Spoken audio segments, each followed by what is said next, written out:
Okay, so we want to close it at this point, but if you feel you have a very burning issue, just one burning issue. Yeah, this is a copy by, if you can have the camera, this is done by FOL.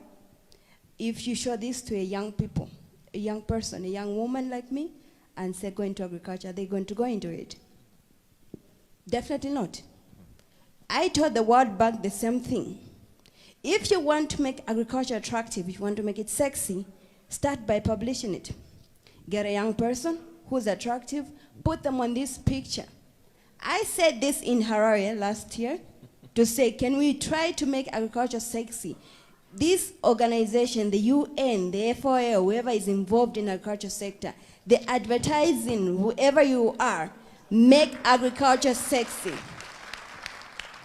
This is the beginning point of making it attractive to the young people. Right. If you, the organizers, the frontiers, the people who are supposed to lead us are putting such pictures, what are you sending to a person, a young person from the village? You pick this picture and like, oh, this is what we're living.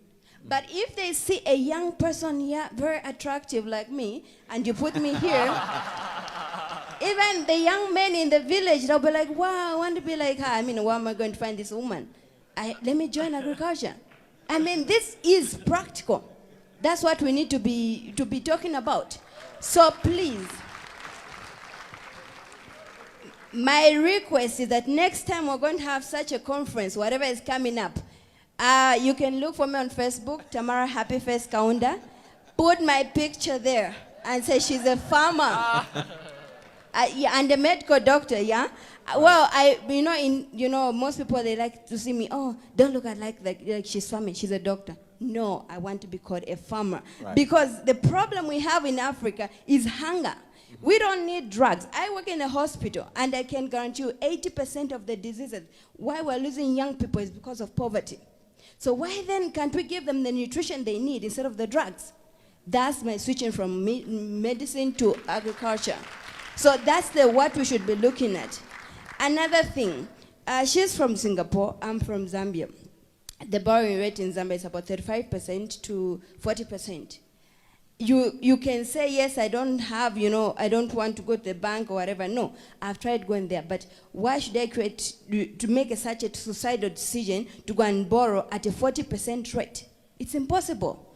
I want to go to the government to borrow. They say, no, you need to work for the government for 2 years. But I need the project running. I've got people following me. They need to come to the farm and see what I'm doing. So funding, we're not looking for charity. Like, I was quite offended by the doctor lady who said, no, farming is not a charity. Yes, we're not looking for charity. But if you can give me $10,000 at a rate of maybe 5%, 2%, like the Chinese come, they come with a lower percentage, and they come and invest here and they beat us, I cannot compete with her even if she came to Zambia, because she borrowed maybe from Singapore at a lower rate. But look at me in Zambia, 40%, that's suicide. Right.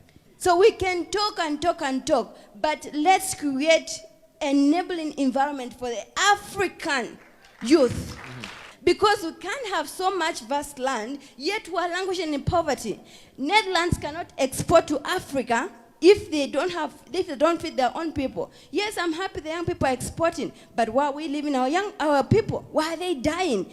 African graves are the richest because we've lost so many young people to poverty and hunger. So we need to really critically look at agriculture as the oxygen for economical in Africa.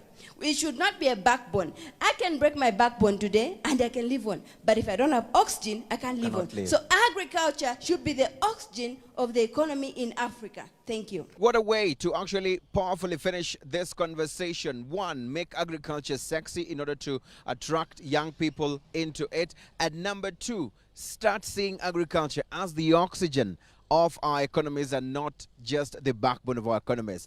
From our teams right here, we want to say thank you for watching this CNBC Africa special. I'm Eugene Anangwe.